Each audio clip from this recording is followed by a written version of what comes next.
Charlie quickly slipped out the door, the sound of their argument following him.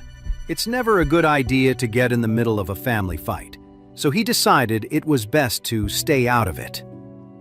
Charlie found a small diner, ordered some food, and planned to kill some time before heading home for the night. He was on a busy street in Oris Hill City, famous for its restaurants. As Charlie was eating, his eyes landed on two figures across the street, and he did a double take. Wasn't that his wife, Claire? Across the street was a fancy, high-end restaurant. Through the large, floor-to-ceiling windows on the second floor, Charlie could see Claire sitting at a table by the window. Across from her sat a middle-aged man in a suit, wearing gold-rimmed glasses. Claire was holding some papers and talking animatedly to the man, probably pitching her new studio and trying to get him to invest. But the man barely seemed to be listening. His eyes kept drifting down to her neck and chest. He even tried to touch her hand as he reached for the papers, but thankfully, Claire was quick and pulled her hand away just in time. A surge of anger rushed through Charlie. That creep! He dared to make a move on his wife! The waiter had just brought over a bowl of soup. Before he could even set it down, Charlie shot up from his seat, slapped a couple of dollars on the table and said, "Keep the change." Meanwhile, on the second floor of the Grandview Hotel, Claire swallowed the disgust she felt, forced a smile, and said to the man across the table, "Mr. Walsh, the company's future plans are all detailed in the materials. There's a lot of potential for growth. If you're willing to partner with me, I can guarantee you the best project planning." "Miss Wilson, I'm well aware of your talents." The man put on a regretful expression. "But you see, the company is juggling several other investments right now, so funds are a bit tight." Claire's heart sank a little.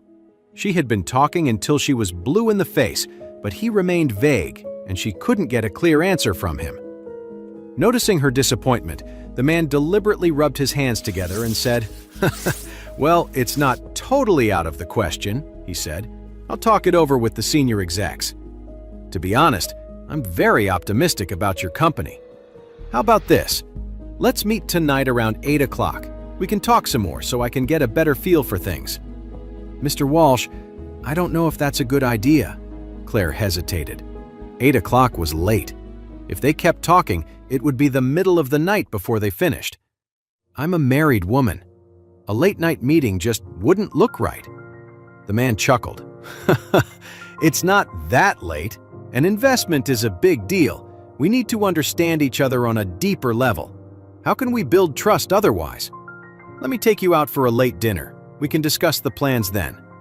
Come on, Miss Wilson. For our future partnership, let's shake on it." After speaking, the man reached his hand across the table toward Claire's, a sly glint in his eyes. This man's name was Byron Walsh, and he had been obsessed with Claire, often called the most beautiful woman in Oris Hill, for a long time. He just never had the chance to make a move on her. Now that Claire had come to him personally, telling him she had cut ties with the Wilson family and needed an investor for her new studio, it stirred a crude excitement in him.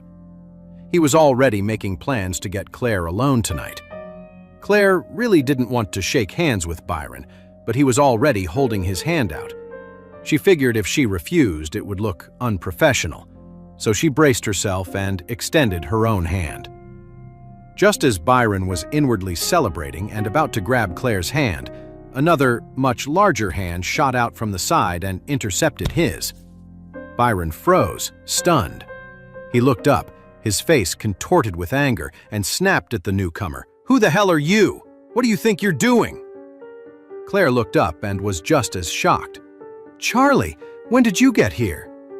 Then, turning to Byron, she quickly explained, "This is my husband." The word husband made Byron's face darken instantly. "Just now," Charlie said, acting like he didn't notice the tension. He smiled at Claire before turning to Byron Walsh. "You're Byron Walsh, right? The boss of Future Company?" Byron's expression was grim. "Yes, that's me. What about it?" "Not much, really. Your character, on the other hand, seems pretty lousy." Charlie nodded slowly, dragging out the words. Byron was furious and tried to pull his hand back, but Charlie's grip was like an iron vise. He couldn't move an inch. Byron hissed in pain. The pressure on his palm was getting worse, and it felt like his bones were about to snap. "Let go! You're going to break my hand!" Claire knew how strong Charlie was and quickly said, "Charlie, let him go." Charlie released his hand and looked at Byron with a smirk. Byron's face was twisted in pain. He shot Charlie an angry look, then turned to Claire. "You need to tell your husband to leave. I'm not comfortable discussing business in front of outsiders." Claire hesitated for only a second before replying, "Charlie is my husband. He knows all about my company. He's not an outsider." "Even if he's not an outsider, I'm not used to discussing something this important with a third party present." Byron gave Charlie an annoyed look, clearly wanting him gone. "Besides," he added, "he wouldn't understand the first thing about this kind of cooperation anyway." Claire looked up at him and said softly, "Charlie, I'm trying to discuss business. Why don't you head home first?" "It's fine. I'll wait for you." Charlie then sat down right next to Claire.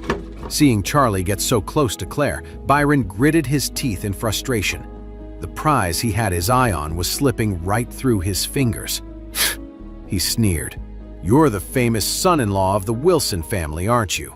Everyone in Oris Hill City knows your story. Claire works hard to support you too. The least you could do is not interfere with her work.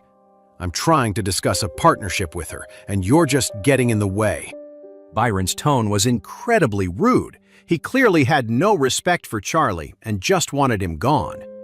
Almost everyone in their social circle knew about the Wilson family's useless son-in-law. Byron couldn't help but feel it was a total waste for a woman as beautiful as Claire to be married to a kept man. It was like putting a diamond in a pile of dirt. Charlie frowned, staring coldly at Byron. The nerve of this guy, talking about Claire so familiarly, like she was his to admire. Byron looked at Charlie with pure contempt. "Listen, if you have any decency, you won't get in the way of Claire's career. Can you help her? Do you have the money to invest? Can you help her land a contract for architectural design? If not, then I suggest you get a real job. Deliver, or work as a security guard or something. Anything would be better than sitting at home all day getting paranoid about what your wife is up to." Claire was getting more and more uncomfortable. "Mr. Walsh, Charlie does plenty around the house, and please call me Claire. I'm not comfortable with outsiders using a nickname for me." "What does he do at home? Grocery shopping? Cooking? Laundry?" Byron laughed. "If your husband can't find a job, my company is actually hiring security. You could have him apply." He then added, half joking, "If I were you, I wouldn't be married to a man who can't even hold down a job." I would have divorced a loser like that a long time ago. Claire frowned and was about to say something, but a sudden chill filled the air. She turned her head and saw Charlie standing up, a calm smile on his face. He looked at Byron and said, "I've heard your name for a long time, Mr. Walsh. You certainly live up to your reputation.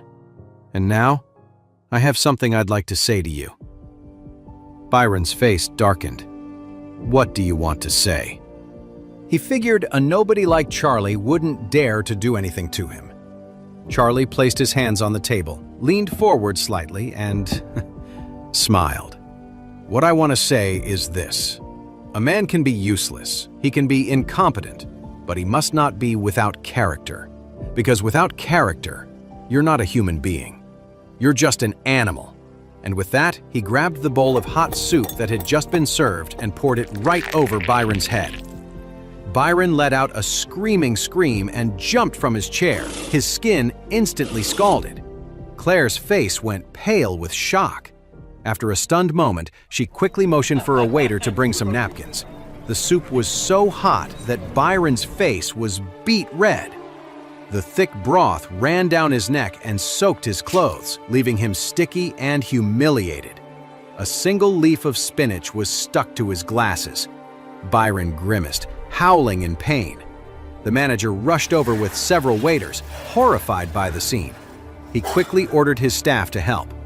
Byron tore off his glasses and screamed at Charlie, "You're dead meat!" His face was twisted with rage as he pointed a trembling finger at Charlie, then whipped out his phone to make a call. "Yeah, get some guys over to the Grandview Hotel and make sure you bring a crew.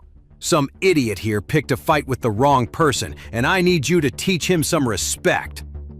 Hearing Byron calling for backup, Claire quickly tried to smooth things over. "Mr. Walsh, I'm so sorry. My husband, he just got a little carried away." "I don't want to hear it. He poured soup on me. I'm not letting this go until he's on his knees begging for my forgiveness." Byron was furious. Seeing how enraged he was, Claire quickly turned to Charlie. "You should go first. Let me talk to Mr. Walsh." "Ignore him. Let's go," Charlie said, reaching out to pull Claire with him. Claire frowned and pushed his hand away, her voice sharp with anger. "Byron Walsh is the head of Future Company. He's a huge deal in the construction industry in Heir's Hill City, and he has connections all over the place, good and bad. Losing this partnership doesn't matter, but this is a situation you can't just punch your way out of." Charlie scoffed. "I'm not worried about some small-time, irrelevant company." "Small company?" Claire groaned in frustration. "In the Heir's Hill City construction scene, Future Company is in the top 5. It's even bigger than the Wilson Group." Afraid that Charlie would provoke Mr. Walsh even more, her expression turned cold. "Charlie, leave this to me. Go outside and wait for me by the door." Hey amazing viewers, it's Charlie here. Thanks for sticking with us. By the time of the release of this video, only 11% of our viewers have joined the party by subscribing, and 89% of you might miss out on our next mind-blowing video. So what are you waiting for? Hit that subscribe button and join the exclusive club.